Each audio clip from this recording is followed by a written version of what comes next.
ihingi natin. Magsisi tayo. To repent, there are things that we should do, that we should know, so that we can have repentance. We can actually implement, we can actually do repentance. First is, we must hear and believe God's will. Paano kailangan marinig natin? Malaman natin na mali yung ginagawa natin. Pag walang nagsabi sa iyo na mali yung ginagawa mo, bakit hindi ka magsisi? Dahil akala mo tama. Di ba may kasabihan sa Pilipino na ang sabi, ang paalala ay gamot sa taong nakakalimot. Di ba? Ito yun. So we must hear and believe God's will. Sinabi sa Luke 24:47, and that repentance and remission of sins should be preached in His name unto all the nations, beginning from Jerusalem. So dapat lahat, hindi lang mga Hudyo, but sa lahat ng nations, lalo na tayo na modern Jews, we are Gentiles. Ang sabi sa Romans 2:4-5, or do you presume on the riches of His kindness and forbearance and patience, not knowing that God kindness is meant to lead you to repentance, but because of your hard and impenitent heart, you are storing up wrath for yourself on the day of wrath, when God's righteous judgment will be revealed. Masyado ba tayong mapagmalaki? Masyado ba tayong tiwala sa sarili natin na hindi na natin kailangan magbago, na mag-repent, magsisi sa ating mga kasalanan? Pag ginawa natin yan, sabi nga yan, baka tayo nag-iipon ng kaparusahan. Pag hindi tayo marunong mag-repent dahil tingin natin sarili natin, wala akong kasalanan. Matinong akong tao. Mga kapatid, nakakatakot yung ganyang attitude.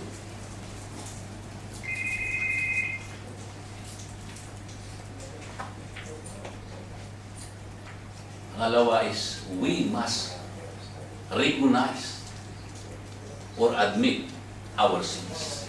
Paano ka makapagre-repent kung hindi mo aaminin ang iyong kasalanan?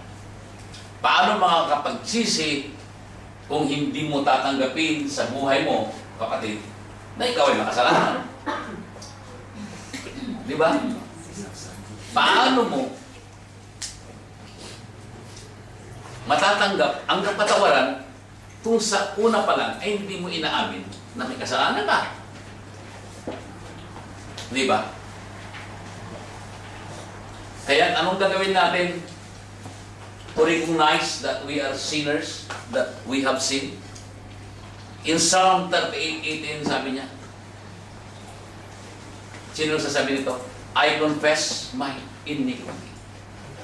I am sorry for my sin. Alam natin lahat na pagsa-Psalm ay si David ang nagsasabi nito nung siya'y nagkasala dahil sa babae. Isang verse din ay ang Luke 18:13. Ito yung yung tax collector na, but the tax collector standing far off would not even lift up his eyes to heaven, but beat his breast, saying, God, be merciful to me, a sinner.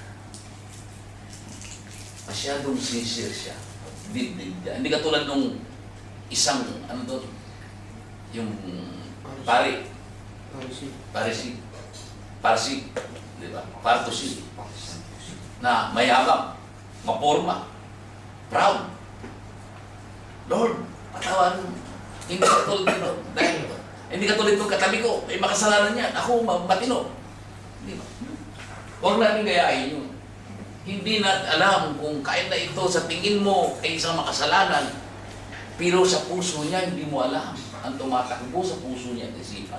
Hindi mo alam na kung ano nakikita ng Panginoon. Maaaring sa palampas ng anyo ay tingin mo makasalanan. Pero sa buhay niya pala ay nagsisisi. Kahit huwag natin husgahan ang mga kapwa nating tao sa palabas na anyo. Ang sabi nga sa English ay do not judge a book by its cover. At ang very famous si Melanie Marquez, ang sabi niya, do not judge my brother because my brother is not a book. Di ba? So huwag natin husgahan ang kapwa natin dahil sa nakikita natin. Walang sino man, ang sabi nga ng Panginoon, don't judge so that you will not be judged. Ang Panginoong Diyos lang, ang ating Diyos, ang Panginoong Jesucristo lang, ang pwedeng mag-judge. Dapat, sapagkat siya lamang ang taong walang kasalanan. He is a man and God the same man. And again, andito, we must be sorry for our sins to have complete repentance. In Psalm, again, andyan, I confess my iniquity, I am sorry for my sin. Paulit-ulit siya. Isa yan sa mga proseso, isa yan sa mga bagay, things that we must do to have complete repentance, forgiveness, and salvation. And another one is in James 4, 8-9, sabi niya, draw near to God, and He will draw near to you. Cleanse your hands, you sinners, and purify your hearts. You double-minded, be rich and mourn and weep. Let your laughter be turned to mourning and joy to gloom. So, kailangan magsisi tayo. Magsisi, magtika. Let's be sincere in our soul. Dapat talaga andyan, nakita natin, sinasabi na yan, na dapat we should have a contrite heart. Talagang kailangang madama natin, kumbaga sa kuwani, kung dumugo, kung maaari lamang, kung tayo magsisi, ay yung tumurugo ang ating puso. Yung hindi mapatid-patid ang iyong iyak, ang iyong luha. Yung damdam na damdam mo ang pagdaramdam, ang kalungkutan. Naranasan nyo na yun? Sobrang lungkot. Yung halos, sabi ko sa inyo, naranasan ko na yan. Yung halos, sa pagsingi mo ng tawad sa Panginoon, halos hindi ka makawala. Hindi ka makapagsalita, kundi tumutulong ang luha mo at ang puso mo, ang pakiramdam mo ay talagang natibihan. At alam mo, mararamdaman pagkatapos ng Panginoon ay makikita mo ang awa niya. Mararamdaman mo ang iyong awa, ang kanyang awa sa buhay mo. Bakit importante? Importante ba talaga ang repentance sa buhay ng tao? Is it important really? Importante lang ba ito? Kaya sa mga yung hindi Kristiyano, yung hindi Christians, yung mga atheist, yung mga hindi naniniwala sa Diyos. O kung naniniwala sa Diyos ay hindi naniniwala sa mga ganitong pag-uugali, sa mga ganitong gawain. Ano kaya? Tingnan natin kung gaano ka-importante ang repentance sa buhay ng tao.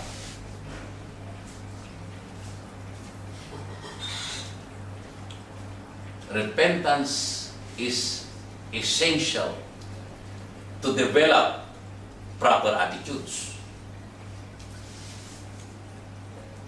Kasi kung hindi ka marunong magsisi, hindi ka marunong mag-repent, kaya mo bang baguhin ang attitude mo? Kung ikaw ay mayabang, mapagmataas, minamaliit mo ang iyong kapwa, sa tingin mo ba, kung hindi ka magre-repent, mababago yun? Bigla ka na lang babait. Kung ikaw ay masamang damo, ikaw ba ay magiging masamang damo ka? Ay mabuting damo ka agad? In Proverbs 4:23, ang sinasabi niya na, and keep watch over your heart with all care, so you will have life. So, ingatan natin ang mga ginagawa natin, yung mga nasa puso natin. Unang-una, sa isip natin.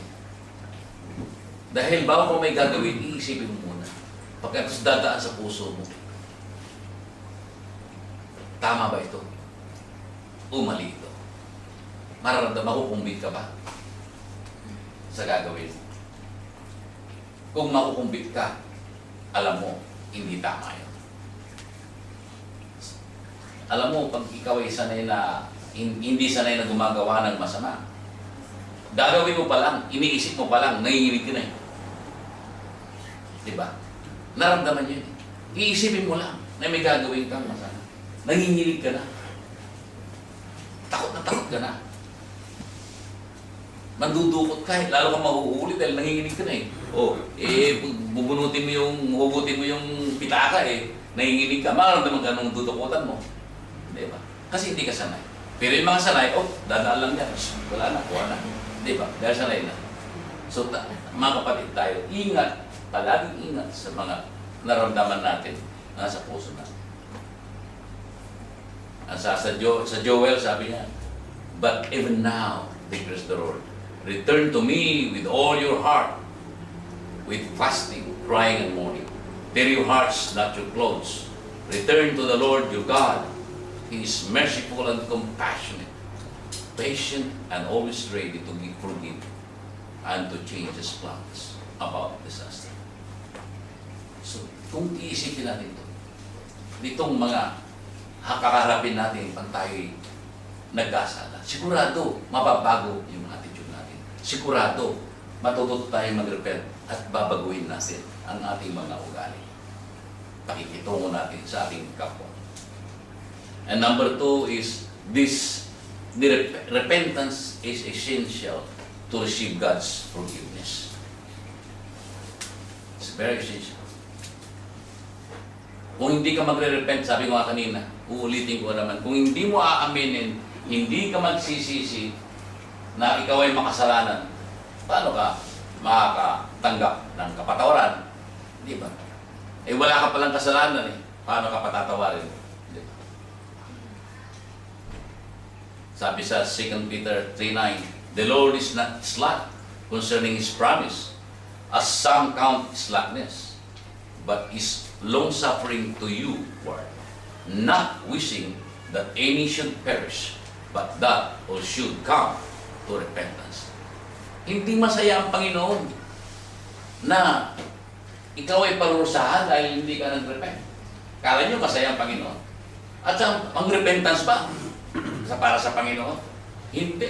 Para sa sarili mo rin. Kung hindi ka magsisi, check pa, parurusahan ka. Pero, kasi ang Diyos ay talagang siya yung pagmahal natin. Tayo karamihan sa ating magulang. Alam mo, pag pinaparusahan natin ang anak natin, pag pinapalo natin, pag pinapagalitan mo, just to give them lessons para matuto sila, just train them on the proper attitude o ugali. Ikaw nalulungkot eh. Alam mo, pag pinapalo mo anak mo, ikaw nasasaktan eh. Ako, pag pinapagalitan ko yung apo ko, yung dalawa apo ko, pagkatapos nun, ako pang nalulungkot eh. Pero, kailangan eh, para maituwid mo eh. Dahil sabi nila, pag mahal mo isang tao, kailangan ituwid mo. Pag hindi mo siya pinansin, hindi mo siya mahal. Pabayaan mo siya, bahala ka sa buhay mo. Di ba? Pero dahil mahal mo yung tao, mahal mo isang tao, kailangan itutuwid mo yung mga maling gawa niya.